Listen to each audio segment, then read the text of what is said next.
स्वामी महाराजनी जय। गुरुहरि महंत स्वामी महाराजनी जय। प्रमुख स्वामी महाराज शताब्दी महोत्सवनी जय। સૌને જય સ્વામિનારાયણ। મનગંજન ગ્રંથ નિષ્કુળાનંદ સ્વામીએ લખ્યો છે અને એ ગ્રંથમાં 187 કડીઓ એમને લખી છે। આ ગ્રંથ ક્યારે લખાયો એની નોંધ પણ એમણે કરી છે। છેલ્લી કડી આવે છે મનગંજનમાં, એમાં એમણે એમ લખ્યું છે કે સંવત 1871 શ્રાવણ સુદ 7 દિવસે આ ગ્રંથ પૂર્ણ થયો છે। એમણે આ ગ્રંથનું નામ મનગંજન રાખ્યું છે। એનો વિચાર આપણે પછી કરીએ કે આ નામ શા માટે પસંદ કર્યું। પણ થોડા વર્ષો પહેલા સારંગપુરની અંદર આ મનગંજન ગ્રંથ ઉપર વર્ગો લેવાના હતા। પરમ પૂજ્ય પ્રમુખ સ્વામી મહારાજની આજ્ઞાથી અને મહંત સ્વામી મહારાજની નિશ્રામાં સારંગપુરની અંદર જે સંતો તાલીમ લઈ રહ્યા છે એ અવશ્યપણે આપણા સંપ્રદાયના જે ગ્રંથો છે એનો ઊંડાણથી અભ્યાસ કરી એની ઉપર મનન ચિંતન કરે છે। અને એમાં નિષ્કુળાનંદ કાવ્ય, ભક્ત ચિંતામણી, હરિલીલામૃત જેવા ગ્રંથોનો પણ સમાવેશ થાય છે।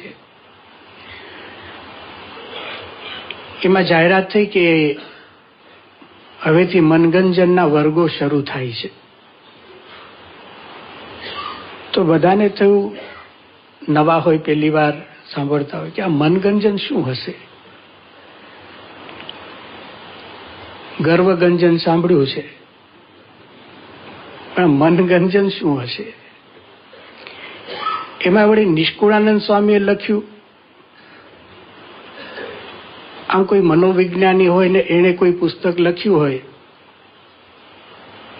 તો બરાબર છે, આ તો નિષ્કુળાનંદ સ્વામીએ લખ્યું। તો પાછી નવાઈ એ લાગે કે આમને વળી શું મનગંજન લખ્યું? એટલે સેજે આમ એટલો બધો અહોભાવ નહીં, પણ ઘણીવાર આપણને આશ્ચર્ય એટલે થતું હોય કે આવું તો હોય જ નહીં આપણે ત્યાં। પણ પહેલો દિવસ થયો અને મનગંજનની કડીઓ વાંચવાની શરૂ થઈ અને એ જ બધા જે શ્રોતાઓ હતા એ લોકો જ એમાં ઊંડા ઉતરવા માંડ્યા। ગ્રુપ ડિસ્કશન થયા। પછી તો એવું થયું કે પહેલા એમ લાગતું હતું કે 2-3 દિવસમાં આને પૂરું કરીશું, પણ 3 અઠવાડિયા થયા અને 3 અઠવાડિયા થયા પછી પણ બધાને એમ લાગ્યું કે આ 3 અઠવાડિયામાં પૂરું થાય એવું નથી। કોઈ એમ કીધું કે આમાં તો આખી જિંદગી વીતી જાય એવી છે। પછી અમે કહ્યું કે પછી કરજો। કહેવાની વાત એ છે કે નિષ્કુળાનંદ સ્વામીએ લખેલો આ ગ્રંથ છે, એ વાંચ્યા પછી જ ખબર પડે છે કેવો અલૌકિક ખજાનો આપણી પાસે છે। એ ખરેખર એમાં ઊંડા ઉતરીએ પછી જ ખબર પડે છે। તો આ વર્ગો લેવાયા અને પછી છેલ્લે મનગંજન પૂરું થવાનું હતું ત્યારે બધા વિદ્યાર્થીઓને કહ્યું કે તમે આ ગ્રંથ માટે 1-2 શબ્દોમાં તમારા અભિપ્રાય આપો। 1-2 શબ્દોમાં। તો એ લોકોએ અભિપ્રાયો આપ્યા અને જે શબ્દો પસંદ કર્યા એમાંથી 4-5 હું તમને સંભળાવું છું। એક સંતે એવું લખ્યું કે આ અધ્યાત્મનું મનોવિજ્ઞાન છે। અધ્યાત્મનું મનોવિજ્ઞાન। પછી પૂછ્યું કે આ તમે કેમ આવું લખ્યું? કે મનોવિજ્ઞાન ઘણા બધા પ્રકારના છે અને ઘણા પુસ્તકો લખાયા છે, પણ અધ્યાત્મનું મનોવિજ્ઞાન જો કોઈને જાણવું હોય તો એને મનગંજન વાંચવાનું. એક સંત એવું લખ્યું, આંતરયુદ્ધની રણનીતિ. આંતરયુદ્ધની રણનીતિ. આંતરયુદ્ધનો અનુભવ તો બધાને જ છે, અત્યારે પણ ચાલતું હશે. સાંભળીએ ને ત્યારે ચાલે, કદાચ ન ચાલતું હોય, હું બોલ્યો એટલે યાદ આવે એટલે હવે શરૂ થયું છે. આંતરયુદ્ધ. પેલું કહે છે ને કે તું કૌરવ, તું પાંડવ મનવા, તું રાવણ, તું રામ, હૈયાના કુરુક્ષેત્ર પર પળપળનો સંગ્રામ. અનુભવ છે ને આપણો. તેમણે કીધું કે આંતરયુદ્ધની રણનીતિ. એક સંતે બહુ જ નાનું નામ આપ્યું, મનોદશા, મનની પરિસ્થિતિ. એક એમ લખ્યું, આંતર ખોજ, પોતાના અંતરને તપાસવું. એક એમ લખ્યું, સમજો પોતાની જાતને. હવે જેને જે નામ આપ્યા ને પૂછવામાં આપે કે તમને કેમ આવું નામ આપ્યું, તો કે આખી દુનિયાને જાણીએ છીએ પણ પોતાની જાતને જાણવાનું રહી જાય છે. મનગંજન, સમજો પોતાની જાતને.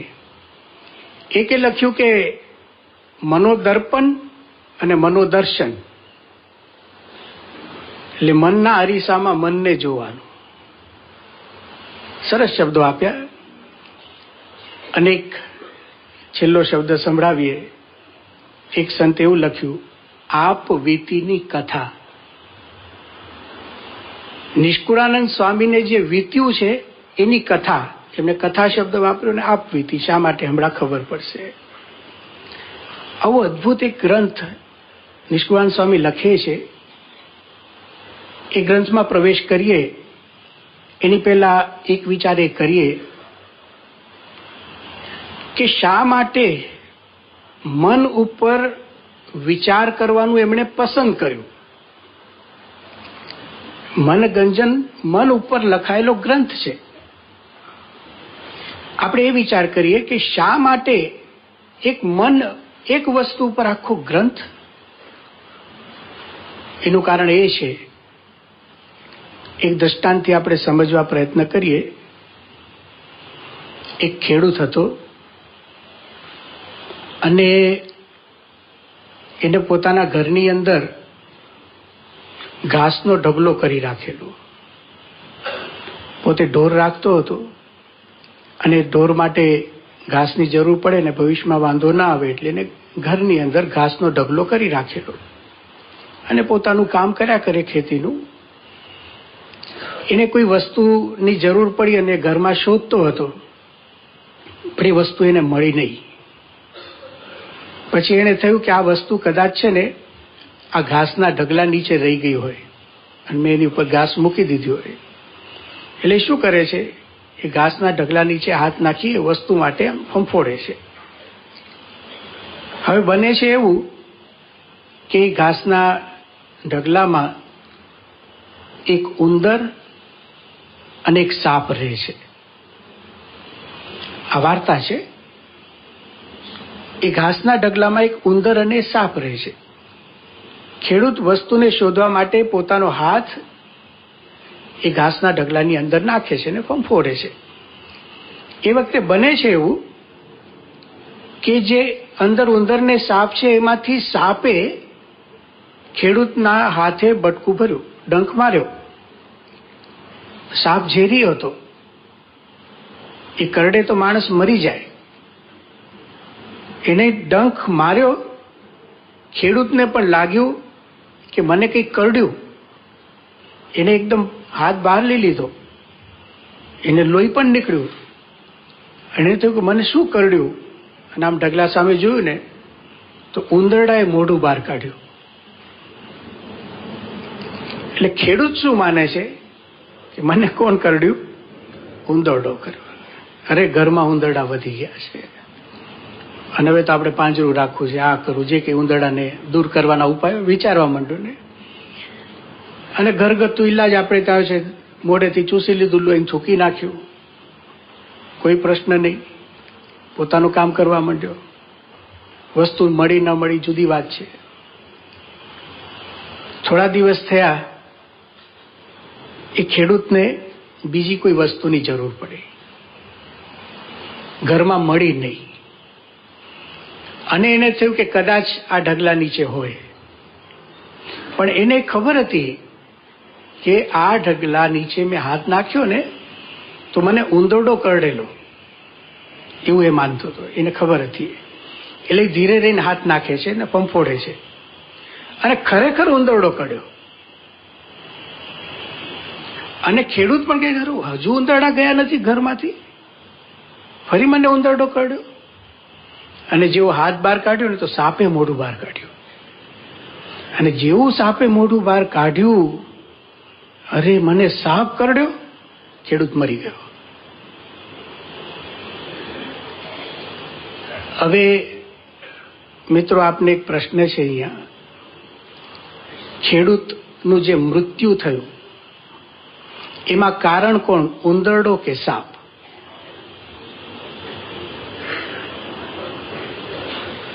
સમજી ગયા છો ને? આપણા ઘરની અંદર જે પ્રશ્નો થાય છે, અરે ઘરમાં શું, જીવનમાં જે પ્રશ્નો થાય છે, ઘરની બહાર કે ઘરમાં, એ બધા જ પ્રશ્નોના મૂળમાં કોઈ ઉંદરડો એ કારણ નથી અને કોઈ સાપ પણ કારણ, મન કારણ છે. નિષ્કુળાનંદ સ્વામીએ એમને આ ગ્રંથ નથી, એક ગ્રંથ લખ્યો છે, વિચાર કરજો તમે. આ મનજીભાઈ છે ને, એ એટલે સમજવા જેવા છે. 24 કલાક ભેગા ને ભેગા રહે છે, 24 કલાક. અને આપણે એને મિત્ર માનીએ છીએ, છે કે નહીં પછી ખબર પડશે, આ ગ્રંથ વાંચીએ પછી. 24 કલાક ભેગું સતત વિચાર્યા કરે, થાકે જ નહીં ને. આપણે નોકરી ધંધો કરીને રાત્રે થાકી જઈએ, તમે જોજો. હવે આખો દિવસ નોકરી ધંધો કર્યો હોય તો વિચાર તો કર્યા હોય મનથી, થાકીને ઘરે આવ્યો હોય, ઊંઘ આવતી હોય, અને જો મન ધારે ને તો ત્યારે વિચાર શરૂ કરે, એ થાકે જ નહીં. એટલે મારે સૂઈ જવું છે, ઊંઘ આવવા દો, કે નહીં, ઈર્ષ્યાના વિચાર, દ્વેષના વિચાર, કંઈક દુઃખ પીડા, આ શું ભવિષ્યના વિચારો, એ થાકતું નથી. 24 કલાક ભેગું રહે છે. એટલે આ ગ્રંથ લખવા ઉપર પસંદગી થઈ છે. આપણા શાસ્ત્રો એવું કહે છે કે મનઃ એવ મનુષ્યાણામ કારણમ બંધ મોક્ષયોઃ. આપણું બંધન એટલે ક્યાંક બંધાઈ જઈએ છીએ, કોઈક વસ્તુ ગમી જાય છે, ક્યાંક અટકી જઈએ છીએ. અને મોક્ષ ક્યાંકથી છૂટી જઈએ છીએ, કંઈક ગમતું નથી, ક્યાંકથી મુક્તિ લઈએ છીએ. છેક લૌકિક વ્યાખ્યાઓથી લઈને આધ્યાત્મિક પારલૌકિક વ્યાખ્યાઓ સુધી મન બહુ જ એની અગત્યની ભૂમિકા ભજવે છે. બંધન અને મોક્ષ તમે બીજા શબ્દોમાં સમજીએ ને તો પ્રવૃત્તિ અને નિવૃત્તિ. આપણે કંઈક કરીએ છીએ એની પાછળ પણ આપણું મન કારણ છે, બહુ મોટી ભૂમિકા છે. એકલું મન કારણ છે એવું કહેવા નથી માંગતો, પણ બહુ જ મોટી ભૂમિકા છે. કંઈક કરીએ, જોજો કંઈક મન થયું ને તો કર્યા વગર રહે જ નહીં. મન થાય તો હિમાલય ચડી જાય, મન થવું જોઈએ. અને મન ન થાય ને તો મંદિરના 10 પગથિયા ન ચડે. કે કેમ ભાઈ તમે આવતા નથી? કે મન નથી થતું. આ જવાબ તમે સાંભળ્યો હશે ઘણાને. કે કેમ ભાઈ તમે જમતા નથી? કે મન નથી થતું. આજે મન ન થાય ને એટલે કંઈ જ ન કરે. પ્રવૃત્તિ અને નિવૃત્તિ બંને, કંઈક નથી કરતા. નિવૃત્તિ એટલે શું? નથી કરતા. એનું કારણ પણ આપણા વિચારો આપણને એ બાજુ દોરી જાય છે. એટલે આપણે એમ કહી શકીએ કે જીવનની દિશા નક્કી કરે છે મન. હકીકત તો આત્માએ કરવાની હોય છે, પણ જે વાસ્તવિકતા છે એ એવું છે. બીજી એક વસ્તુ બહુ જાણવા જેવી છે, એટલે આ મન ઉપર વિચાર કરવો જોઈએ કે આપણે દુનિયામાં જેટલું કંઈ જ્ઞાન પ્રાપ્ત કરીએ છીએ, જેટલું કંઈ અત્યારે જાણ્યું, સાંભળ્યું, પછી વિચાર્યું, યાદ રાખ્યું, સ્પર્શ કરીને જાણ્યું, પંચ જ્ઞાનેન્દ્રિયો છે, આપણે જોયું આંખેથી, નાસિકાથી કંઈક સૂંઘ્યું, જેટલું કંઈ જ્ઞાન પ્રાપ્ત કરીએ છીએ ને, એ બધા જ જ્ઞાનની વચ્ચે મનની એક ભૂમિકા છે. એ વચ્ચે રાખ્યું સાધન તરીકે. આ ભગવાનની રચના છે. એવું કહેવામાં આવે છે કે જ્ઞાન કઈ રીતે પ્રાપ્ત થાય. એકલો આત્મા જ્ઞાન પ્રાપ્ત નથી કરી શકતો. આત્મા મનસા સંયુજ્યતે. આપણો જે આત્મા છે એને કંઈક જાણવું હોય તો એ મન સાથે જોડાય પેલા. અંતઃકરણ, અંત એટલે અંદર, કરણ એટલે સાધન. એક સાધન છે, એને જ્ઞાન પ્રાપ્ત કરવું ને તો આત્મા મનસા સંયુજ્યતે, પેલા મન સાથે જોડાય છે. પછી મન શું કરે છે? મનઃ ઇન્દ્રિયેણ. એ મન છે ને પછી બાહ્ય ઇન્દ્રિયો જે છે આપણે એની સાથે જોડાય. પછી ઇન્દ્રિયો શું કરે? ઇન્દ્રિયમ અર્થૈ, અર્થ એટલે વસ્તુઓ. આ બધું જ સિક્વન્સમાં આવે ને ત્યારે જ્ઞાન થાય. એટલે આત્મા, મન, ઇન્દ્રિયો અને વસ્તુ. તો આપણને લાગે કે હું સીધું જ કોઈક વસ્તુને જોઉં છું. ચલો, હું આંખથી તમને જોઉં છું, પણ હું આંખથી જોઉં છું તો તમને જોઉં છું ખબર ક્યારે પડે? વચ્ચે પાછું મન બેઠું છે. એટલે વસ્તુ હોય, પછી ઇન્દ્રિય હોય, આંખ વગેરે, પછી મન હોય, પછી આત્માને જ્ઞાન થાય છે. બહુ જ અગત્યની ભૂમિકા મનની છે. બીજી સૌથી મોટી વાત જો મન વિશે વિચાર કરવા માટે અગત્યની હોય તો એ છે કે મન છે ને એ આપણા સુખ દુઃખનું કારણ છે.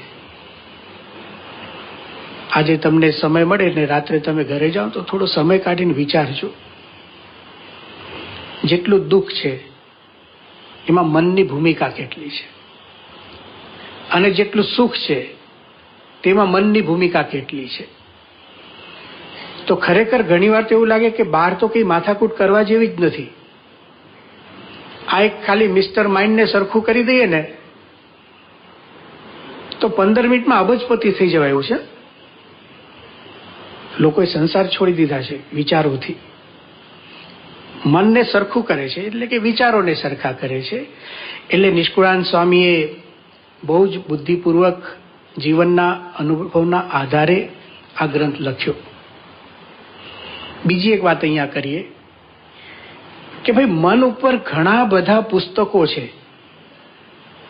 તો શા માટે મનગંજનને પસંદ કર્યું? મન ઉપર જ વાત કરવી હોય તો કોઈ મનોવિજ્ઞાનનું પુસ્તક હોય. હજારો પુસ્તકો લખાય છે આજે દુનિયાની અંદર. તો બરાબર છે, પુસ્તકો પોતપોતાની જગ્યાએ છે. એ સારા કે ખરાબ એ ચર્ચામાં આપણે ઉતરતા નથી. પણ નિષ્કુળાનંદ સ્વામીનો આધાર લઈને એમણે લખેલું મનગંજન એ શા માટે આપણે જાણવું જોઈએ? તો બહુ જ સરસ વાત છે અહીંયા. એક પહેલી વાત કે નિષ્કુળાનંદ સ્વામી છે ને એ અનુભવી વ્યક્તિ છે. કોઈ અનુભવી જ્ઞાની વ્યક્તિ એક વસ્તુને લખે એટલે સમજી લેવું કે સર્વાંગીણ હોય. ઘણીવાર કેવું બને છે, દાખલા તરીકે આપણે એવો એક દાખલો લઈ કે કોઈ ડોક્ટરો પાસે આપણે જઈએ, કોઈ ENT સર્જન હોય, આંખના, કાનના, નાકના હોય, અને કંઈક કાનમાં મને પ્રશ્ન થયો હોય અને હું બતાવવા માટે જઉં, તો એમને તો કાન પૂરતું જ્ઞાન હોય, કાન બરાબર નથી, એની કંઈક દવા આપી દે, એમની દ્રષ્ટિએ કાન તો મટી જાય. પણ એ દવા લીધા પછી મારા પેટમાં કંઈક પ્રશ્ન થવાનો હોય તો કેવી અમારા વિભાગમાં ના આવે, તમારે પેટના ડોક્ટરને બતાવો, લગભગ દવા એવી જ હોય છે. એક સમાધાન થાય ને બીજો પ્રશ્ન થાય. પણ કોઈ એક ડોક્ટર એવો હોય કે જેને બધી જ ખબર હોય કે આ રોગ નહીં, એકનો સ્પેશિયાલિસ્ટ નહીં, હા, બધા રોગનો સ્પેશિયાલિસ્ટ હોય, બધી જ દવાની બધી જ ખબર હોય અને ફ્રીમાં દવા કરતો હોય, તો લોકો કોની પાસે જાય? નિષ્કુળાનંદ સ્વામી ફ્રીમાં દવા કરે છે. મનગંજન તમે ખરીદવા જાઓ ને તો 15 રૂપિયા મળશે, અને ન ખરીદવું હોય તો ઇન્ટરનેટ ઉપર મળે છે ને તો મફત મળશે. બધું જ અનુભવી છે. હું કેમ અનુભવી કહું છું એના એકદમ સ્થૂળ પુરાવા આપું છું. એમણે કેટલું લખ્યું છે એ તમે જુઓ, કેવા કેવા વિષયો ઉપર લખ્યું છે એ જુઓ. એમણે એક હૃદય પ્રકાશ નામનો ગ્રંથ લખ્યો છે. આ નિષ્કુળાનંદ કાવ્યનો જે ગ્રંથ છે એની અંદર આપણી જે 10 ઇન્દ્રિયો છે, 5 જ્ઞાનેન્દ્રિય અને 5 કર્મેન્દ્રિય. જ્ઞાનેન્દ્રિય એટલે આંખ, કાન, નાક વગેરે જે છે જેનાથી જ્ઞાન પ્રાપ્ત કરીએ છીએ. કર્મેન્દ્રિય એટલે હાથ, પગ વગેરે જે ઇન્દ્રિયો છે જેનાથી આપણે ક્રિયાઓ કરીએ છીએ. એ 10 ઇન્દ્રિયોનું સ્વરૂપ, એ કેવી રીતે કામ કરે છે, એનો આત્મા સાથે શું સંબંધ છે, એમાંથી જ્ઞાન કઈ રીતે પ્રાપ્ત થાય, એમાં ઇન્દ્રિય સારી રીતે કામ કરે છે કેવી રીતે ખબર પડે, ખરાબ રીતે કામ કરે છે કેવી રીતે ખબર. આખો એક ગ્રંથ છે, ગુરુ શિષ્યના સંવાદથી એમણે લખ્યું છે. એટલે એને ઇન્દ્રિયોની ખબર છે. એક ગ્રંથ એમણે લખ્યો છે, એનું નામ છે કલ્યાણ નિર્ણય. તમને કલ્પનામાં નહીં આવે કે અત્યારે દુનિયાની અંદર જેટલા સંપ્રદાયો ચાલે છે એમાં કયા સંપ્રદાયમાં કોણ શું માને છે આપણને ખબર હોય? નિષ્કુળાનંદ સ્વામીને બધી જ ખબર છે.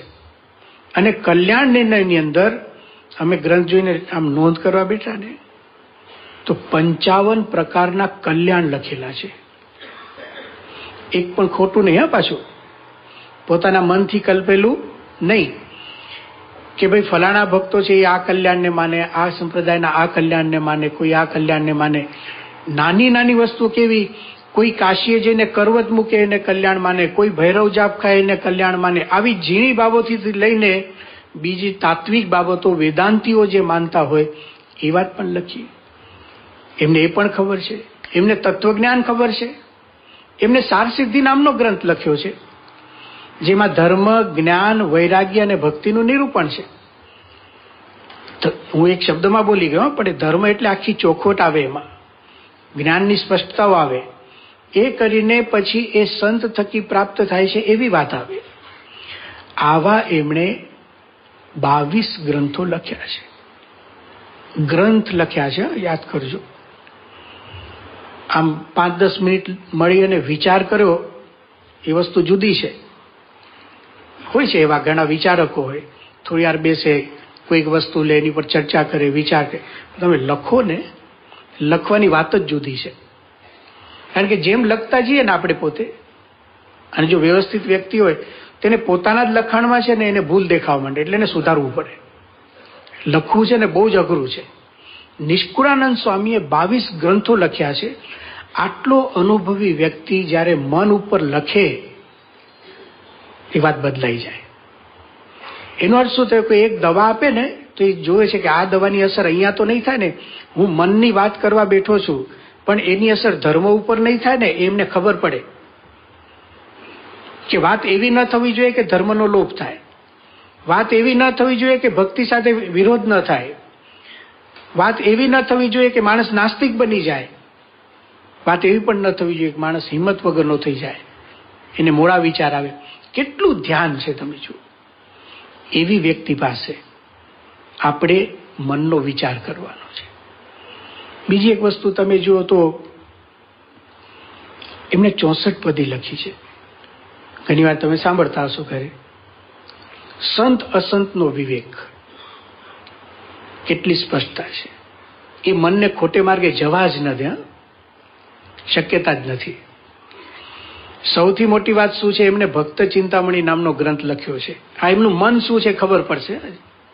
હંમેશા શબ્દો છે ને એ માણસના વ્યક્તિઓનો પરિચાયક છે. એ શું બોલે છે એના આધારે ખબર પડે. પ્લેટો નામના તત્વચિંતક હતા અને રસ્તા ઉપર ચાલ્યા જતા હતા અને અચાનક કોઈક ભાઈ મળ્યા એમને, અને એમને ઊભા રાખીને કે મને ઓળખ્યો.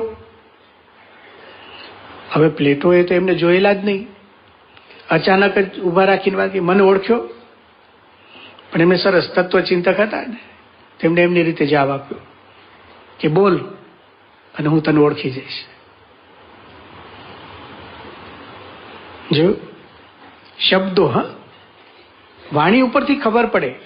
નિષ્કુળાનંદ સ્વામીના શબ્દો આપણી પાસે છે. એમાંથી એમનું વ્યક્તિત્વ એટલું અદ્ભુત દેખાય છે. ભક્ત ચિંતામણી ગ્રંથ વાંચજો.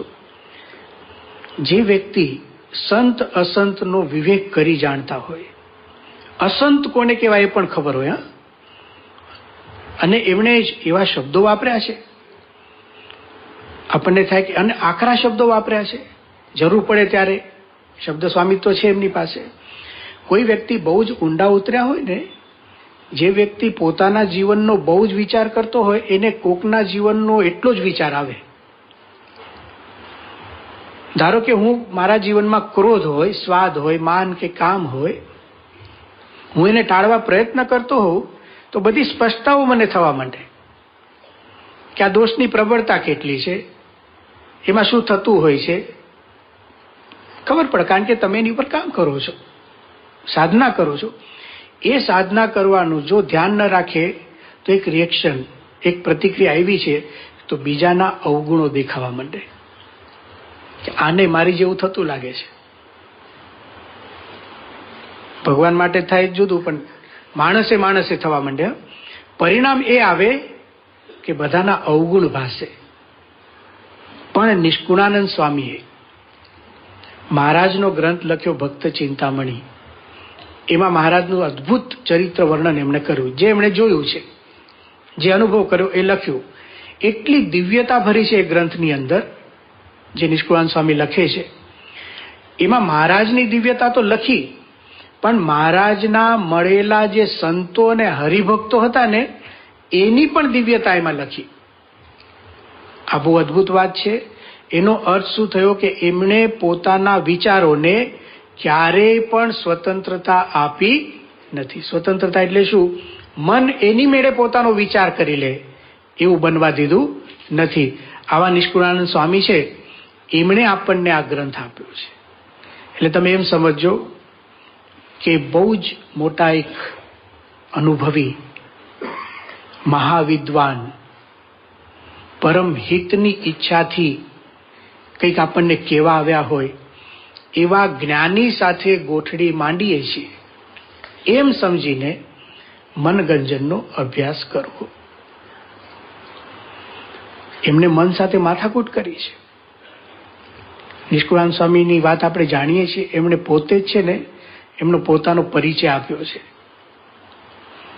અમેરે જડ ભરત જોગિયા, ઈચ્છું નહીં વૈભોગજી. પોતાનો પરિચય આપે છે. અમેરે જડ ભરત જોગિયા. હવે આપણને કોઈ પરિચય પૂછે કે તમારો પરિચય શું, તો કે ભાઈ અમે તો ફલાણા ગામના, ફલાણી નાતના. નિષ્કુળાનંદ સ્વામી કહે છે કે અમે તો જડભરત છીએ. હવે જડભરત શબ્દ ક્યાં ગયો ખબર છે? 5000 વર્ષથી એ જૂનો શબ્દ. અમે જડભરત છીએ એટલે હવે અમે છે ને આ લોકમાં કંઈ ઈચ્છવાના નથી. કેમ નથી ઈચ્છતા એ પોતે કહે છે. અમે કોઈની સાથે પ્રીત નહીં કરીએ. અમે એટલે નિષ્કુળાનંદ સ્વામી પોતાની વાત કરે છે. પ્રીત સહુશું પરહરી કરશું કૃષ્ણ ભજનજી. કોઈનામાં પ્રીત નહીં રાખીએ, ભગવાનનું ભજન કરશું. કેમ? મોરે અમારા મતમાં મૃગે કર્યું તું વિઘનજી. જનક રાજાની વાત આપણે જાણીએ છીએ. મહારાજે વચનામૃતમાં એને ચમત્કારી આખ્યાન લખ્યું છે કે રાજ છોડીને ગયા જનક રાજા, અને એક મૃગલીના બચ્ચામાં હેત થયું. જો મન કારણ છે ત્યાં, એને લઈને એમને બીજો જન્મ આવ્યો, એમાં મૃગ થવું પડ્યું. અને ફરી ભગવાને કૃપા કરી, ગુણાતાંશે વાતોમાં એવું લખ્યું, સ્મૃતિએ ઝાલ્યા, એમને યાદ હતું બધું, પછી જડભરત થયા. એટલે નિષ્કુળાનંદ સ્વામી શું કહે છે કે આત્યંતિક કલ્યાણ માટે કે ભાઈ અમે જડભરત છીએ અને અમારા વ્રતમાં, અમારા મતમાં પેલા મૃગે વિઘન કર્યું હતું ને હવે મારે થવા દેવું નથી. મન સાથે માથાકૂટ કરી આ વિઘન થવા દેવું નહીં, વૈરાગ્ય પાડવો ને એ સહેલી વાત નથી. ડગલે ને પગલે પ્રશ્ન થાય. કંઈક ખાવાની વસ્તુ હોય અને આપણને સ્વતંત્રતા હોય ખાવાની, પછી રેવાય? અમુક વસ્તુઓ તો બહુ વિચિત્ર છે. એ તો જેટલી દૂર હોય એટલી સારું. ક્યારે ખાવાની શરૂઆત કરી દે ખબર જ ન પડે. એમાંની એક વસ્તુ છે ખારી સિંગ. તમને લાગે આટલો નાનો દાણો મોટા માણસને હરાવી દે? ઘણાને ટેવ હોય ના પાડવાની, કે તમે લો ને કે ના ના ના ના રહેવા દો ને, કહીને વાંચવા બેઠા આપણે કહે લો થોડું ખાવું, કે ના ના ના ના બહુ ઈચ્છા ને. પણ તમારે એક જ કામ, કંઈક વાટકીમાં ભરીને છે ને ત્યાં મૂકીને જતા રહેવાનું. 10 મિનિટ પછી આવશો ને વાટકીમાં કંઈ નહીં હોય, ફોતરાય નહીં હોય. હવે મોટા પંચ વિષયની વાત તો ક્યાં કરવી. નિષ્કુળાનંદ સ્વામી તમે જુઓ, મન સાથે માથાકૂટ કરી છે. એમને મરચા ભાવતા હતા. ભાવે એ સ્વાભાવિક જન્મથી હોય છે. અમુક જે પ્રદેશમાં આપણે જન્મ્યા હોઈએ અને એ શરીર સાથે જોડાય, એ બહુ વાસના જેવી વસ્તુ નથી હોતી, સહજ હોય. પણ એમને ખબર પડી કે આકર્ષણ થાય છે, તો મન સાથે માથાકૂટ કરી, વૈરાગ્ય કરાવી દીધો. એક હરિભક્તને ત્યાં જમવાનું હતું બોટાદની અંદર, મારા ખ્યાલથી ભગા દોશીને ત્યાં જ. અને એમને બધા નિયમ બધા બહુ નિષ્કુળાનંદ સ્વામીને, અને હરિભક્તોને ત્યાં ક્યારેક સંતો આવતા હોય એટલે એમની ભાવના એવી કે બધા સંતો જમે અને બધા મિષ્ટાનને બધું બનાવેલું. નિષ્કુળાનંદ સ્વામીને ઈચ્છા નહીં. આ જો મન સાથેની માથાકૂટ, નક્કી જ કરેલું કે નથી ખાવું. પણ પેલા હરિભક્તે બહુ વિનંતી કરી. હરિભક્તનો ભાવ સાચવવા માટે નિષ્કુળાનંદ સ્વામી જમે છે. પણ જમતી વખતે છે ને એક સરસ કામ કરે છે. પોતાનું મન છે ને એને એકવાર ઠપકારીને પછી જમે છે.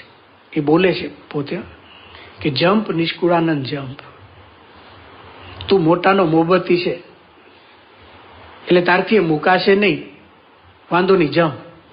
આટલું કઈ મનને જમાડે ને એટલું બીજી વાર ઊભું ન થાય.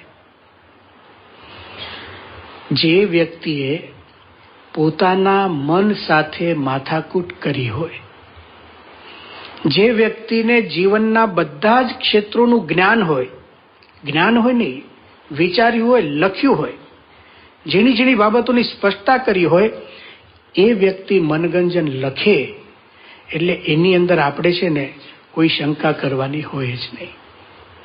એને સમય આપો. એમણે ગ્રંથનું નામ લખ્યું છે મનગંજન. હવે આપણે ગ્રંથમાં પ્રવેશ કરીએ છીએ. મનગંજન, આ શબ્દનો અર્થ શું થાય છે? ગંજન એટલે એક અર્થ એનો છે ખંડન. આખો ગ્રંથ મનનું ખંડન જ થશે. આ અમુક વસ્તુઓ તમને દુનિયાના કોઈ પુસ્તકોમાં નહીં મળે. જેવું હું મનનું ખંડન બોલ્યો ને, એટલે અમુક સાયકોલોજીસ્ટ કહે છે આ તો વંચાય જ નહીં. મનનું ખંડન કરાતું હશે એમ કે તમે મનને સમજાવો, પણ એને ખબર જ નથી કે તમે મનને સમજાવવા જાઓ ને પેલું તમને સમજાવી દે છે. અને અનંત જન્મોથી આ જ ધંધો થયો છે. શ્રીજી મહારાજે સરસ વાક્ય આપ્યું છે જે દુનિયાની અંદર લોકો માને છે, મહારાજે એની ના પાડી છે. મન હૈ ચંગા તો કથરોટ મેં ગંગા. મહારાજ કે એ વાત ખોટી છે. આવા પુસ્તકો તમને દુનિયામાં નહીં મળે જે સાચી રીતે સાધના આપે છે. કે એને દંડ દેવાનો છે એટલે નામમાં જ મૂકી દીધું મનગંજન, મનનું ખંડન. મન ઉપર ચાબુક મારવામાં આવશે પણ બુદ્ધિપૂર્વક છે. વાંચીએ એટલે ખબર પડશે કે નહીં, આ ચાબુક જરૂરની છે. બીજો આ શબ્દનો અર્થ થાય છે મનગંજન. ગંજન એટલે શું? ગાજવું, અવાજ, મનનો અવાજ. ગંજન શબ્દનો સંસ્કૃતમાં એક અવાજ અર્થ થાય છે. તમે જો દુનિયાની અંદર જેટલા અવાજ છે ને એ મોટા ભાગે મનના જ અવાજ છે. અરે જે ચારે બાજુ દેખાય છે ને બધું મનમાંથી જ જન્મ્યું છે. આમ તમે જોશો ને તો એક જગ્યા ઉપર તો મન આવીને ઊભું જ રહેશે. સામાન્ય રીતે આપણે ગાડીમાં બેસીને જતા હોઈએ, હોર્ન વાગે છે. આપણે ભારત દેશમાં હોર્ન વગાડવું એક સંસ્કૃતિ છે આપણી, એટલે બહુ હળી મળીને રહીએ છીએ બધા આપણે. અને બધા આનંદમાં આવે તો એ હોર્ન વગાડે, અને કોકની પર ગુસ્સો આવે તો એ હોર્ન વગાડે. હવે એક હોર્નને કેટલો અર્થ થાય એ ખબર છે? ગાડી ચલાવીને કોઈક જતું હોય અને ઘણા વચ્ચે કૂતરા આવે ને તોય જોરથી હોર્ન મારે. નીકળી ગયો હોય કૂતરો તો, પણ એની પર ગુસ્સો કાઢવો ક્યાં? બીજું કંઈ હોતું નથી. કૂતરા ઉપર ચડાવી તો દેવાય નહીં, કારણ કે આખી ગાડી જાય. જોરથી હોર્ન દબાવે. હવે એ હોર્ન ઉપર તમે કોઈ મનોવૈજ્ઞાનિકને આખો કૂતરો, ગાડી આ બધું આપો ને તો એ 20 પાના ભરીને લખે કે એના મનમાં શું ચાલતું હતું. અવાજ મનનો જ થયો. ઘણા લાઇટ ચાલુ બંધ કરતા હોય છે. એક જણો સામેથી કરે તો લો સામે મારે, વાર્તાલાપ થાય છે આખો. આખી દુનિયાની અંદર તમે મોટા ભાગની વસ્તુઓ જુઓ ને, મનનો જ અવાજ લાગે, મનનો જ ઘોંઘાટ લાગે આપણને. નિષ્કુળાનંદ સ્વામી બહુ જ બુદ્ધિપૂર્વક મનગંજન આ ગ્રંથનું નામ રાખ્યું છે. શરૂઆતની અંદર 5 પંક્તિઓ છે એવા એમણે મંગલાચરણ કર્યું છે. હવે આ ગ્રંથ એવો છે કે હું એની ઉપર વિશેષ વાત કરું એના કરતાં તમે એના શબ્દો સાંભળો જે એમણે લખ્યું છે. એ જેટલું અદ્ભુત છે કે એમાં એટલો અદ્ભુત રસ રહેલો છે. તેના મૂળ શબ્દો સાથે આપ સૌ જોડાઓ એવી ભાવનાથી હું એ શબ્દો આપની પાસે વાંચી સંભળાવું છું. શરૂઆતમાં એમણે મંગલાચરણ લખ્યું છે. એમાં એવું કહે છે, જન ઉદ્ધારણ જન્મ જગ કરણ કોટિ કલ્યાણ સોય સહજાનંદ મૂર્તિ પ્રગટ પ્રભુ પ્રમાણ. સ્વામી સહજાનંદનું નામ જપે નર કોય વિઘન ભવ વ્યાપે નહીં સદા સુખિયો હોય. સ્વામી સહજાનંદને જે શરણે સોંપે શીશ જુએ ન અવગુણ જીવના કરે ગુણ હા બક્ષીશ. આવા શબ્દોમાં એમણે મંગલાચરણ કર્યું. વિચાર કરવો છે મનનો. દાખલા તરીકે આપણે ગોષ્ઠી કરવા બેઠા હોઈએ અને કોઈ એક વ્યક્તિ કહે ચાલો આપણે મનનો વિચાર કરીએ, તો સામાન્ય રીતે લોકો સીધો જ મનનો વિચાર શરૂ કરી દે. પણ નિષ્કુળાનંદ સ્વામી એવું ન કર્યું. એમણે મનનો વિચાર કરવો છે, પણ એમણે આરંભ કર્યો છે મહારાજના સ્મરણથી. સહજાનંદ એમના પ્રતાપને યાદ કરે છે અને છેલ્લે એમને એવું લખ્યું આમાં કે સ્વામી સહજાનંદને જે શરણે સોંપે શીશ જુએ ન અવગુણ જીવના કરે ગુના બક્ષીશ. આવા મહારાજ પાસે હું ગયો છું અને હવે મારે મનનો વિચાર કરવાનો છે. આનો અર્થ એવો થાય છે કોઈ પણ કાર્યનો આરંભ એ ભગવાનના મહિમાના વિચારથી કરવો. પ્રગટ ભગવાનના મહિમાના વિચારથી જે આપણને મળ્યા છે. કોઈ પણ કાર્યનો એટલે સ્થૂળ કાર્યનો તો આપણે આરંભ, ધારો કે કંઈક દુકાનનું ઉદ્ઘાટન હોય, કોઈક વસ્તુ આપણે લાવ્યા હોઈએ તો એમાં તો ભગવાનને યાદ કરીએ છીએ. આ મનગંજનમાં યાદ કરે છે. એટલે જ્યારે વૈચારિક સાધના કરતા હોઈએ ત્યારે પણ પ્રથમ ભગવાનને યાદ કરવા જોઈએ. એનું કારણ શું કે આ મન ઉપર આપણે જે કંઈ વિચાર કરીશું ને ભગવાનના મહિમા વગર, એમના પ્રતાપ, એમની મદદ વગર આપણે કંઈ જ નહીં કરી શકીએ. આ વાતને નિષ્કુળાનંદ સ્વામી ખૂબ જ સ્પષ્ટપણે જાણે છે. મેં તમને કહ્યું પદે પદે તમને નવી વસ્તુઓ જાણવા મળશે. કોઈ પણ મનોવિજ્ઞાનના પુસ્તકમાં આવો આરંભ તમને જોવા નહીં મળે. મન એટલે મનની જ વાત હોય ને, લોકો એમ કહે તો મનની જ, અરે ભાઈ મનની જ વાત કરવાની છે, પણ એ મનની વાત વ્યવસ્થિત સમજી શકીએ એના માટે ભગવાનની જરૂર પડશે. આ નિષ્કુળાનંદ સ્વામી અહીંયા શીખવાડ્યું. પછી એ શું કહે છે, સરસ કડી છે, સુણી બિરુદ એવું સદા આવ્યો હું શરણ અનાથ ગ્રહો બાહ્ય ગુરુદેવજી નાથ સુણો મમ ગાથ. હે નાથ સુણો મમ ગાથ. ગાથ એટલે ગાથા. હે મહારાજ તમે મારી ગાથા સાંભળો. આનો અર્થ શું થયો ખબર છે કે નિષ્કુળાનંદ સ્વામી કેવળ કલ્પનાથી વાતો નથી લખતા, કેવળ વિચારો આવ્યા અને નથી લખતા. મમ ગાથ, તમે મારી ગાથા સાંભળો. શરૂઆતમાં આપણે કહ્યું ને કે એક સંતે એવું લખ્યું હતું કે આપ વીતીની ગાથા, એમણે જે વીત્યું છે, હકીકતમાં જીવનમાં જે અનુભવ્યું, હવે ભગવાનને કહે છે. આખો સંવાદ કેવી રીતે ઉભો કર્યો જુઓ. આપણે જ્યારે પોતાના જીવનનો વિચાર કરવા બેસીએ ને કે હું કેવો છું, મારું મન કેવું છે, તો પોતે વિચાર કરવો એના કરતા એમ આપણે ધારીએ કે મારા ગુરુ પ્રગટ ભગવાન એમને મહારાજ હતા ને આજે આપણી પાસે ગુરુ છે મહંત સ્વામી મહારાજ, એમની સામે આપણે બેઠા હોઈએ ને આપણે મનનો વિચાર કરતા હોય ને, એ રીતે મનોગંજન છે, એ રીતે મનનો વિચાર છે. તમે મારી ગાથા સાંભળો એટલે એમણે અંતરમાં ઘટતી ઘટનાઓને શબ્દ રૂપે આ ગ્રંથમાં રજૂ કરી છે. અંતરમાં ઘટતી ઘટનાઓ શું કહે છે? મૂળભૂત પ્રશ્ન હવે રજૂ કરે છે. દેહ નગર દીવાન દોય નિજ પરતક મન નામ બને ન બંધવ બેહુને ઠઠેરાડ્યનું ઠામ. એમની ભાષા એવી તળપદી છે ને, વાંચીએ તો તારે ડિક્શનરી લઈને બેસવું પડે.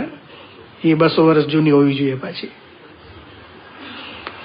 એમણે શું કહ્યું? આ દેહરૂપી નગર છે મારું, અને એની અંદર 2 જણા છે, દીવાન થઈને બેઠા છે. 2 દીવાન થઈ ગયા. એક નિજ મન, એટલે એમ તમે સમજો સત્સંગી મન, અને એક પરતક મન જે સંસારી મન છે. આ 2 જણા રાજ કરવા આવે છે. નગર એક જ છે. હવે શું કહે છે? બને ન બંધવું બેવું ને, એકબીજાને પાછું બનતું નથી. ઠઠે રાડેનું ઠામ, ઠામ એટલે સ્થાન, એટલે રોજ માથાકૂટ. રોજ માથાકૂટ એટલે શું? મહારાજે સરસ શબ્દોમાં સંભળાવ્યું છે કે એક હા પાડે ને એક ના પાડે. પ્રથમનું 71મું વચનામૃત છે. એક હા પાડે અને એક ના પાડે. ક્યારે અનુભવ થાય? દાખલા તરીકે તમે પ્રવાસ કરવા ગયા હો, ટ્રેનમાં હો, એકલા જ હો. એકલા એટલે કે બીજો કોઈ એવો જાણકાર કે સત્સંગી ભેગા ન હોય, અને બટેટા વડાવાળો આવે, ભલે ગમે તેવા હોય, બધું જ જાણીએ છીએ આપણે, પણ ખબર નહીં ભગવાને એની સુગંધ એક એવી મૂકી કે ગમે જ તમને. તો એક હા પાડે કે ખા, અને એક કે નો ખવાય, કારણ કે આ સભામાં બેઠા હોય ને આવું બધું સાંભળેલું હોય, અને પાછા આવા નામ બોલીને સાંભળેલું બટેટા વડા, એટલે તમને 2 ભેગું યાદ આવે. એટલે એક હા પાડે અને એક ના પાડે. 2 દીવાન ભેગા થાય છે. બંને ન બંધવું બેઉને. અને રોજનો ઝઘડો છે. સ્પષ્ટ કરે છે, કોઈ કોઈ ના કેણને માને નહીં મહાવીર, બળભર બાંધે બાકરી સળગ્યું વેર શરીર. કોઈ કોઈનું માનતું આ અંદર ચાલે છે. પોતાના અંતઃકરણની અંદર સંઘર્ષ ઉભો થાય છે એનું વર્ણન કરે છે. હવે 2 જણા પરતક મન, એમણે નામ પસંદ કર્યા છે. એક પરતક મન, પરતક એટલે બહારનું સંસારી મન, અને નિજ મન એટલે સત્સંગી મન. આ જોજો, આ શબ્દોની પસંદગી છે ને, એ પણ એક અદ્ભુત વિચાર બાજુ લઈ જાય છે. અહોભાવથી હું બોલું છું, પણ એક વાસ્તવિકતા દેખાય છે કે કોઈ પુસ્તક લખાતું હોય અને એના શબ્દોની મારી ઉપર શું અસર થવાની છે ખબર હોવી જોઈએ. એમણે નિજ શબ્દ સત્સંગી મનને જ આપ્યો છે, અને આગળ જઈને એના ગુણનું વર્ણન આવશે. અને એકને પરતક મન કહી દીધું, એ બહારનું છે, ભલે આપણા જ વિચારો છે, પણ નામ કેવા આપ્યા? એટલે અંતે માણસ જશે કઈ બાજુ? નિજ મન બાજુ. બહાર શું બને છે તમને કહી દે. મન એટલે શું, મનમાં કેટલું શું ફંક્શન થતું હોય છે, ક્યારે શું, પછી કરવાનું શું? તમારે જે કરવું હોય કરો. નિષ્કુળાનંદ સ્વામી પરતક મન અને નિજ મન. હવે બંને જણા છે ને સામ સામે ઝઘડો ચાલે છે અંદર. પરતક મન કે પર હરી નિકળ નિજ મન બાર, વડાશું વાદન કીજીએ આપણો જીવ ઉગાર. એટલે સંસારી મન છે ને, એ સત્સંગી મનને શું કે તું બહાર નીકળ. એમ સમજો તમે કે સંસારી વિચારો, સંસારી વાસનાઓ, એ જે આપણી સત્સંગની અને આધ્યાત્મિકતાની જે વિચારો અને વાસનાઓ છે ને, એને દૂર કરવા માટે કહે છે. તો સામે પેલું સત્સંગી મન શું કહે છે? નિજ મન કહે તું નરેશ નહીં. તું ક્યાં રાજા છે? નિજ મન કહે તું નરેશ નહીં, કાલી ન કીજીએ વાત, ખરી પડે તે ખમશે જેને માથે ઘાત. ખબર પડશે જ્યારે થશે ત્યારે. તને કોણે શું? તું બહાર નીકળે એમ કે છે. આ રીતે એક યુદ્ધનું વાતાવરણ સર્જાય છે. મેં કહ્યું એમ મહારાજે ઘણા બધા વચનામૃતો આપણને કહ્યું કે આપણા અંતરની અંદર બે પ્રકારની વાસનાઓ છે. શ્રીમદ ભગવદ્ ગીતામાં એને જરા અલગ રીતે કહ્યું છે. તમે ભગવદ્ ગીતાનો 16મો અધ્યાય જોશો તો એનું નામ છે દૈવી આસુરી સંપદ વિભાગ યોગ. દૈવી આસુરી, એક જ વ્યક્તિના જીવનની અંદર બે પ્રકારના વ્યક્તિત્વ હોય છે, બે પ્રકારની વિચારધારા. એક દૈવી છે, સત્સંગ સંબંધી. જ્યારે આપણે મોટા પુરુષના યોગમાં હોઈએ, મહંત સ્વામી મહારાજ જેવા સંત, એમના યોગમાં બાપાનો આપણે સમાગમ કરતા હતા, ત્યારે આપણને શું થાય કે હવે કંઈ ખોટું કામ કરવું જ નથી. અને જેવા બહાર જઈને બૂટ ચંપલ પહેરીએ ને એટલે તરત જ કોકને બાટલીમાં ઉતારીને કઈ રીતે બૂચ મારવું ઉપર, એનો વિચાર શું થાય. મન છે. હા, સત્સંગ કરીએ ત્યારે જુદું થાય, તરત જ બીજો વિચાર આવી જાય. કોઈ વસ્તુના યોગમાં આવીએ, કોઈ પ્રસંગના યોગમાં આવીએ, કોઈ પરિસ્થિતિની અંદર આવીએ તો આપણે ફંગોળાઈએ છીએ. આ બે પ્રકારનો સંઘર્ષ એમણે નિજમન અને પરતક મનના નામથી આપ્યો. એક પુસ્તક વાંચ્યું હતું મિસ્ટર જેકિલ અને મિસ્ટર હાઇડ નામથી. બહુ જ નાનું પુસ્તક છે, લગભગ 25-30 પાનાનું પુસ્તક છે, પણ એ પુસ્તક ઉપર જે પ્રસ્તાવના લખી છે ને એ લગભગ 50 પાના, પુસ્તક કરતાં મોટી પ્રસ્તાવના છે. એમાં શું બને છે કે એક જેકિલ નામની વ્યક્તિ છે, લોકમાં એનું બહુ જ મોટું માન હોય છે, બહુ સારા સજ્જન હોય છે, સારા કામ કરતા હોય છે, દયા ભાવના, બધાને હળવું મળવું, મદદ કરવી, આ તે બધું જ. પોતે સાયન્ટિસ્ટ છે અને પોતે કંઈક દવાઓ બનાવતા હોય છે, રસાયણો બનાવતા હોય છે, અને પોતે જ દવા બનાવે. માણસ આખો બદલાય એમાંથી, અને એનું પરીક્ષણ પોતે કરવા લાગ્યા. હવે એમાં બને કેવું કે એ જો ડ્રગ એ પોતે લે એટલે એમાં પરિવર્તન થાય આખું, અને માણસ આખો બદલાઈ જાય. એટલે પછી શું થાય, એનું પરિવર્તન થવા માંડે અને આ વિચારો બદલાય. તો દિવસે દિવસે શું બને છે, એ તો પરીક્ષણ કરતા હોય છે પ્રયોગોમાં, એમાંથી એને આદત પડી જાય છે. એટલે ડ્રગની આદત પડે એટલે રોજ લઈ લે. પછી તો એવું થાય છે કે રાતના એ અમુક સમય ડ્રગ લે તો આખા જેકિલ નામનું વ્યક્તિત્વ છે ને જતું રહે. એની જગ્યાએ એમના શરીરનો વર્ણ બદલાઈ જાય, કાળા થઈ જાય, એના વિચારો, કોકનું ખૂન કરવાની ઈચ્છા થાય, લૂંટફાટ કરવાની ઈચ્છા થાય, એવું થાય.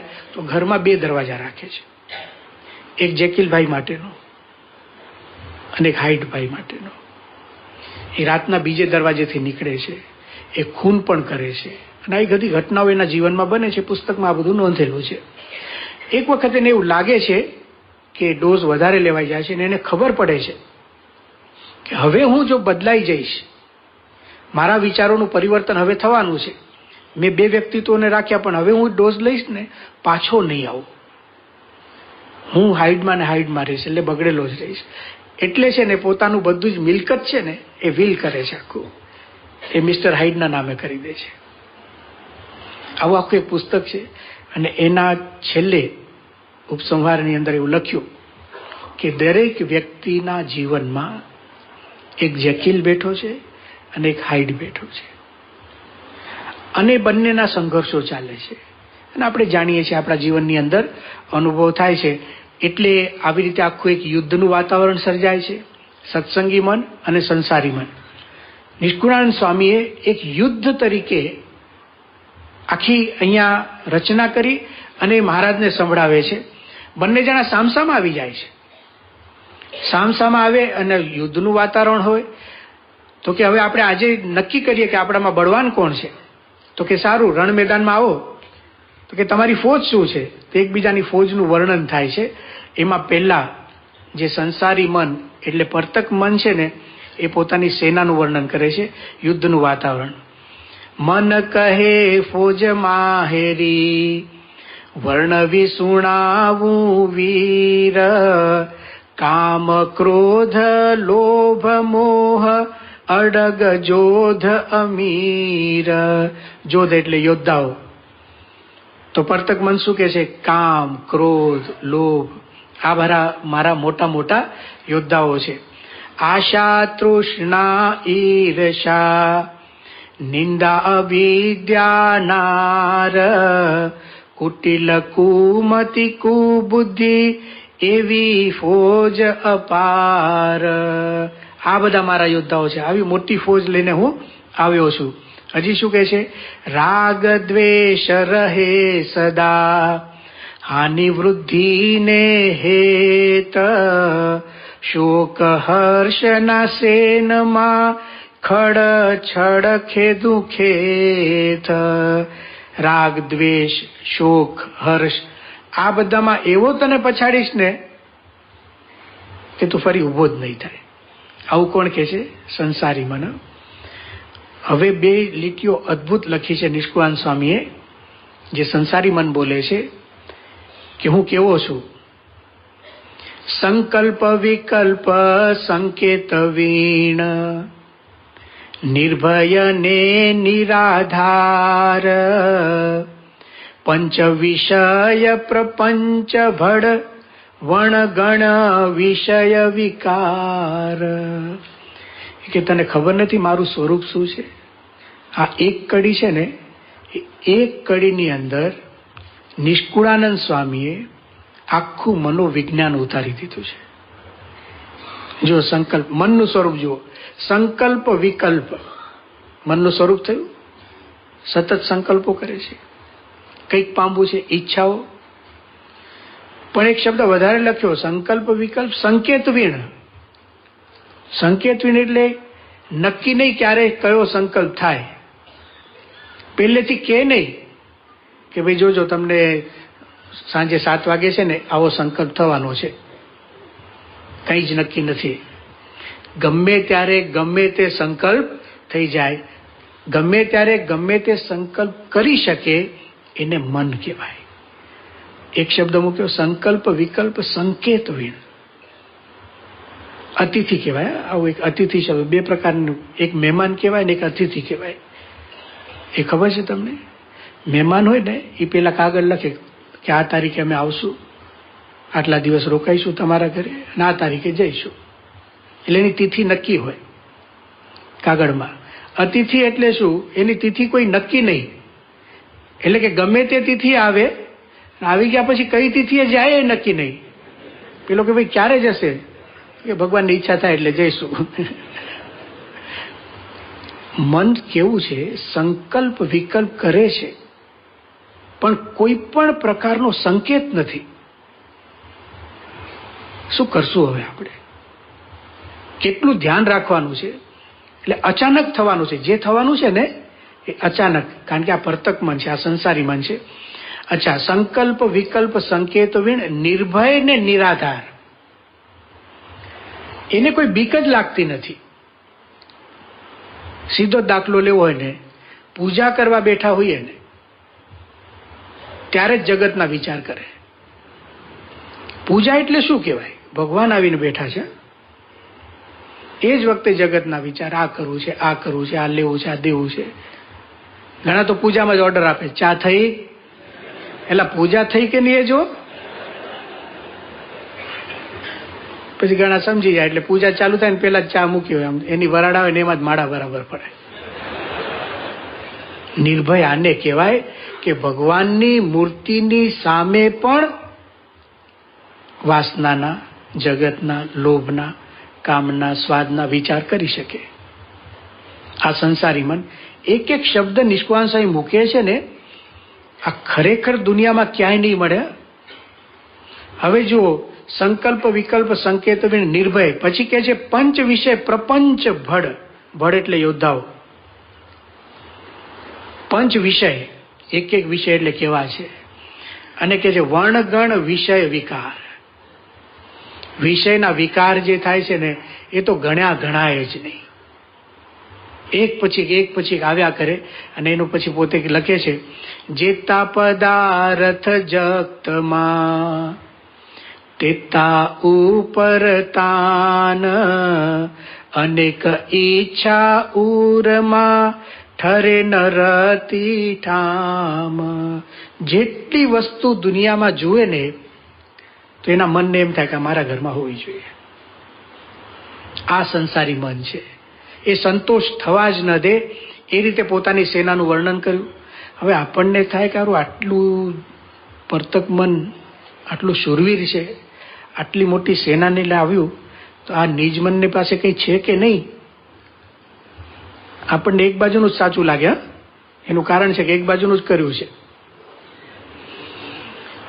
આપણ નિજ મન છે ને એ જેમ તેમ નથી. પેલા પરતક મન એને કહે છે, એ સામે કહે છે, સંસારી મન નિજ મનને કહે છે, કહે કટક તારો કેટલો. કટક એટલે સેના. કહે કટક તારો કેટલો, નિજ મન લે હવે નામ. સેના તાહરી સુણવા હૈયે તે મારે હામ. કે તમારા યોદ્ધાઓ બતાવો, તમે કયા સાધનો લઈને આવ્યા, કયા શસ્ત્રો, કોણ સેના છે. એટલે પોતે હવે વર્ણન કરે છે. સંસારી મનની સામે સત્સંગી મન બોલે છે, શીલ સંતોષ દોષેનમાં વળી વિવેક ને વિચાર. ધીરજ ધર્મ ધુરંધરા ક્ષમા દયા દોનાર. ત્યાગ્ય વૈરાગ્ય ત્યાં રહે શમ દમ શ્રદ્ધા સોય. જ્ઞાન ગરીબી ભગતિ દીન દાસા પણ દોય. અમે શું લઈને આવ્યા છીએ? કે શીલ, ચારિત્ર્ય, સંતોષ, વિવેક, ધીરજ, ધર્મ, ક્ષમા, દયા, ત્યાગ, વૈરાગ્ય. એક શબ્દ સરસ વાપર્યો, જ્ઞાન ગરીબી. જ્ઞાન ગરીબી એટલે શું? નમ્રતા છે. બહુ જ સમજીને ગરીબી લીધી છે. એટલે એમ નથી કે અમે ઢીલા છીએ, લાગશે ઢીલા જેવું, પણ એ જ્ઞાન ગરીબી છે. એટલે એકદમ બુદ્ધિપૂર્વક એણે આ કામ બધું કર્યું છે. પછી એમ કે છે, ભાવ ભજન ભરપૂર રહે શુભ ગુણ શાંતિ સોય. જગત વિરક્ત ભક્ત ભય દાસ ઉદાસી હોય. અમે ભજનથી ભરપૂર રહીએ છીએ, સદા શાંત રહીએ છીએ અને જગતમાં ઉદાસ રહીએ છીએ. બીજું શું લઈને આવ્યા? પંચવ્રત પર પ્રીત હય નિસ્પૃહીને નિષ્કામ. નિર્લોભી નિર્માનિતા નિસ્વાદી એહ નામ. વચન પ્રમાણે વર્તવું એહ અમારી ટેક. નિરવૈર રહે નગ્રમાં છાંડી છળ બળ છેક. આ પ્રકારના પંચવ્રત અને બધા નિયમો, આટલી સેના લઈને સત્સંગી મન કહે છે કે હું આવ્યો છું. હવે પછી નિષ્કુળાનંદ સ્વામી લખે છે કે બંનેના યુદ્ધનો આરંભ થાય છે. બે સેના ખડકાઈ ગઈ. સજ્જ થયા દોષુરમાં વઢવા કારણ ભાવ. એકબીજાને વઢવા ભેગા થયા, સામસામા આવ્યા ને. હુવા સિંધુડા સેનમાં ઘાલ્યા નગારે ઘાવ. યુદ્ધ થાય ને એટલે જોર જોરથી નગારા વાગે. એટલે બે બાજુ નગારા વાગે ને પછી યુદ્ધની શરૂઆત થાય. આ યુદ્ધ નીતિના નિયમો છે. એટલે બંને બાજુ બે વિચારોના આવી રીતે નગારા વાગવા માંડ્યા. શરૂઆતમાં પેલો ઘા છે ને એ પરતક મન કરે છે. શેનો ઘા કરે છે? પંચ વિષય. પંચ વિષયના 5 બાણ મારે છે. નિષ્કુળાનંદ સ્વામી એનું વર્ણન સરસ કરે છે. જાળવજે હવે યુદ્ધમાં બાણ મારું બળવાન. સુણી શબ્દ સોયામણા ધરીશ કઈ પેરે ધ્યાન. કે તે ધ્યાનની વાત કરી મને, પણ હું એવા સરસ સરસ શબ્દો સંભળાવીશ ને તને, તારું ધ્યાન તૂટી જશે. અને વાત સાચી છે. ભગવાનનું ધ્યાન કરવા બેસો ને, માનસી કરવા બેસીએ અને કોઈક આપણા વખાણ કરે ને બાજુ બેઠા બેઠા, આ બધા માનસી તો પછી થશે, થોડું સાંભળી લઈએ. બોલો બોલો, ઓલો બંધ થાય, ના ના બોલો બોલો, વાંધો નહીં. કે ના તમે માનસી કરો પછી, ના ના કંઈક વાત કરો ને, કંઈક પછી માનસી કરશું. આપણું દેહાભિમાન પોષે એવા શબ્દો, ખાલી વખાણના નહીં, આપણા મનને રાજી કરે એવા શબ્દો, એ પરતક મનનું કામ છે. સુણી શબ્દ સોયામણા ધરીશ કઈ પેરે